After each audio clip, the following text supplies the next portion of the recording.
नमस्कार मित्रांनो, मी सोमनाथ स्वागत करतो तुमचं आपल्या सोम मराठी सपोर्ट या यूट्यूब चॅनलवरती. मित्रांनो, आर-टी-ई 25% रिझर्व्हेशन अंतर्गत जे ॲडमिशन घेतले जाणार आहेत मित्रांनो, त्याच्याच रिलेटेड हा व्हिडिओ आहे. तुम्ही इथे पाहू शकता मित्रांनो, एक 6 पॉइंट आहेत मित्रांनो, तुम्ही डिस्प्लेवरती पाहू शकता. या 6 पॉइंटवरती आपण डिस्कस करणार आहोत, की हे या 6 पॉइंटची कशा पद्धतीने प्रोसेस होती मित्रांनो, हेच आपण पॉइंट या व्हिडिओमध्ये कव्हर करणार आहोत. तर सर्वात पहिलं मित्रांनो, तुम्ही पाहू शकता इथं पहिला पॉइंट जो आहे स्कूल रजिस्ट्रेशनचा, जे की आता स्कूल रजिस्ट्रेशन हे चालू झालेलं आहे मित्रांनो आर-टी-ई अंतर्गत. ज्यामध्ये मित्रांनो शाळेचं हे रजिस्ट्रेशन केलं जातं. ज्या पण मित्रांनो शाळा आर-टी-ई अंतर्गत येतात, प्रायव्हेट शाळा असो वा सरकारी शाळा असो मित्रांनो. या शाळा ज्या आर-टी-ई अंतर्गत येतात, या शाळेंचं रजिस्ट्रेशन हे आर-टी-ई पोर्टलवरती केलं जातं आणि आर-टी-ई पोर्टलवरती या शाळेंचं सक्सेसफुली रजिस्ट्रेशन झाल्याच्या नंतर मित्रांनो, आपल्याला एक टॅब आहे पोर्टलवरती. त्या टॅबच्या माध्यमातून आपल्याला पाहता येतं, की कोणकोणत्या शाळा आर-टी-ई अंतर्गत येतात. त्या शाळेंची नावे आपण त्या पोर्टलवरती डायरेक्टली पाहू शकतो मित्रांनो. हा झाला पहिला पॉइंट स्कूल रजिस्ट्रेशनचा. तर आता आपण नेक्स्ट पॉइंट दुसरा घेऊयात, ऑनलाईन ॲप्लिकेशन. तर हे स्कूल रजिस्ट्रेशनचा कालावधी संपल्याच्या नंतर मित्रांनो, ऑनलाईन ॲप्लिकेशनचा कालावधी हा चालू होतो. ज्यामध्ये 1 महिन्याचा कालावधी हा ऑनलाईन ॲप्लिकेशनसाठी दिला जातो. काही तांत्रिक अडचणीमुळे किंवा मित्रांनो भरपूर लोड पडल्याच्या नंतर वेबसाईट थोडी स्लो चलते. त्या कारणाने मित्रांनो, जर काही अडचणी आल्या तांत्रिक, तर त्या विषयामध्ये मित्रांनो ऑनलाईन ॲप्लिकेशनचा कालावधी हा वाढवला जाऊ शकतो. आणि यामध्ये मित्रांनो काय होतं, ऑनलाईन ॲप्लिकेशन म्हणजेच तुम्ही ऑनलाईन ॲप्लिकेशन चालू झाल्याच्या नंतर तुम्ही तुमच्या बालकाचं आर-टी-ईसाठी ऑनलाईन फॉर्म हा करू शकता आणि त्याचा कालावधी 1 महिन्याचा असतो. त्याच्या आतमध्ये तुम्हाला तुमच्या मुलांचं, तुमच्या बालकाचं रजिस्ट्रेशन ऑनलाईन ॲप्लिकेशन फॉर्म हा भरून घ्यायचा असतो. तर यामध्ये 1 महिना, सव्वा महिन्याचा कालावधी जाऊ शकतो. आता हे स्कूल रजिस्ट्रेशन झाल्याच्या नंतर बालकाचं ऑनलाईन ॲप्लिकेशन केलं जातं. ऑनलाईन ॲप्लिकेशनचा पण कालावधी संपल्याच्या नंतर नेक्स्ट येतो लॉटरी डेट.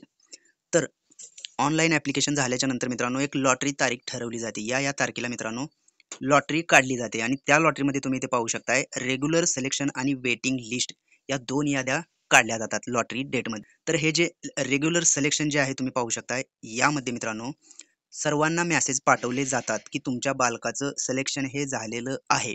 सिलेक्शन झाल्याच्या नंतर तुमच्या बालकाचं ॲडमिशन घेण्यासाठी तुम्ही जे डॉक्युमेंट ऑनलाईन फॉर्म भरत असताना जे डॉक्युमेंट सिलेक्ट केले होते, इव्हन आर-टी-ई ॲडमिशनसाठी जे काही डॉक्युमेंट लागतात, ते डॉक्युमेंट घेऊन तुम्हाला पडताळणी समितीकडं या तारखेच्या आत पडताळणी समितीकडे जाऊन तुमच्या मुलाचं ॲडमिशन कन्फर्म करून घ्यायचं, असा एक मेसेज आलेला असतो.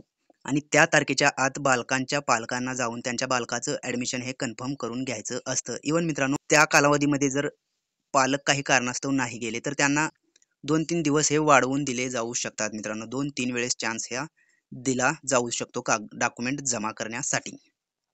तर आता हे रेग्युलर सिलेक्शनवाल्याचं झालं. रेग्युलर सिलेक्शनमध्ये मित्रांनो ज्यांचे डॉक्युमेंट क्लिअर आहेत, ते जाऊन ॲडमिशन कन्फर्म करून घेतात आणि ज्यांचं डॉक्युमेंट मित्रांनो क्लिअर नाहीये किंवा त्यांच्याकडे डॉक्युमेंटच नाहीये किंवा मित्रांनो ऑनलाईन ॲप्लिकेशन भरताना आधार कार्ड नंबर चुकलेला असतो किंवा नाव चुकलेलं असतो. अशा केसमध्ये मित्रांनो, ज्यांचं रेग्युलर सिलेक्शनमध्ये नाव येऊन सुद्धा असे कारण जर त्यांच्या ॲप्लिकेशनमध्ये समोर येत असतील, तर त्यांचं सिलेक्शन हे कॅन्सल होतं मित्रांनो आणि त्यांचा फॉर्म हा कॅन्सल होतो मित्रांनो आणि त्याच्याच जागी जे वेटिंग लिस्टवरती आहेत, त्यांना हा चान्स दिला जातो. रेग्युलर सिलेक्शनवाल्यांचं मित्रांनो राउंड संपल्याच्या नंतर हा दुसरा जो वेटिंग लिस्टवाल्याचा जो असतो, त्यांना एस-एम-एस येणं सुरू होतं आणि वेटिंग लिस्टमध्ये सुद्धा मित्रांनो, जर काही जणांचे डॉक्युमेंट क्लिअर नसतील, काही जणांचे डेट ऑफ बर्थ फॉर्म ते चुकलेले असतील, तर अशा केसमध्ये त्यांचा सुद्धा फॉर्म कॅन्सल होतो आणि त्यांचा फॉर्म कॅन्सल झाल्याच्या नंतर मित्रांनो तिसरा, चौथा राउंड असा काढला जातो.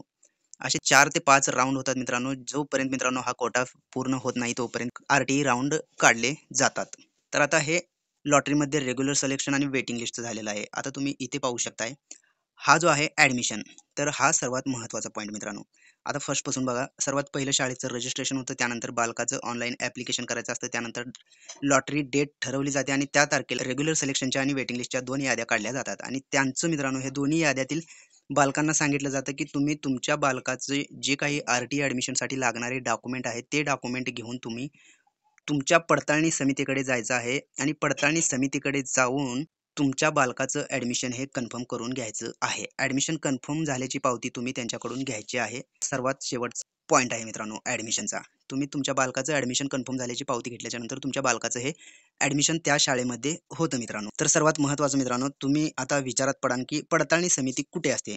तर पडताळणी समितीकडे जाण्यासाठी मित्रांनो, तुमचा जो अलॉटमेंट लेटर असतो, आता अलॉटमेंट लेटर कुठे भेटेल? तर तुम्हाला आर-टी-ई पोर्टलवरती जाऊन तुमच्या बालकाचा ॲप्लिकेशन नंबर टाकून तुम्ही त्यामध्ये लॉग इन केल्याच्यानंतर तुम्हाला तिथून अलॉटमेंट लेटरची प्रिंट घ्यायची आहे. तिथं अलॉटमेंट लेटरचं ऑप्शन असतं. तिथून प्रिंट घेतल्याच्यानंतर मित्रांनो, तुम्हाला त्या अलॉटमेंट लेटरवरती पडताळणी समितीचा ॲड्रेस हा दिला जातो. आणि त्या ॲड्रेसवरती जाऊन तुम्हाला तुमच्या बालकाचं ॲडमिशन कन्फर्म करून घ्यायचं आहे. आर-टी-ईसाठी जे डॉक्युमेंट लागतात ते डॉक्युमेंट घेऊन पडताळणी समितीकडे जाऊन डॉक्युमेंट व्हेरिफिकेशन झाल्याच्यानंतर तुम्हाला तुमच्या बालकाचं ॲडमिशन कन्फर्म झाल्याची पावती दिली जाते. ते पावती घेऊन आल्याच्यानंतर तुमच्या बालकाचं ॲडमिशन हे कन्फर्म होतं मित्रांनो. तर ही प्रोसेस होती मित्रांनो आर-टी-ई ॲडमिशन 2024-25 साठी स्कूल रजिस्ट्रेशनपासून ते ॲडमिशन कन्फर्मपर्यंतची ही अशा प्रकारची प्रोसेस असते मित्रांनो. मित्रांनो आर-टी-ई रिलेटेड आपल्या चॅनलवरती भरपूर व्हिडिओ अपलोड करण्यात आलेले आहेत आणि येणाऱ्या व्हिडिओमध्ये मित्रांनो आर-टी-ई रिलेटेड शिकण्यासारखी माहिती तुम्हाला व्हिडिओच्या माध्यमातून समजणार आहे. त्यामुळे मित्रांनो तुम्ही जर का आपल्या चॅनलवरती नवीन असाल तर आपल्या चॅनलला आत्ताच सबस्क्राईब करून ठेवा. कारण अशाच प्रकारचे नवनवीन व्हिडिओ तुम्हाला पाहायला भेटणार आहेत.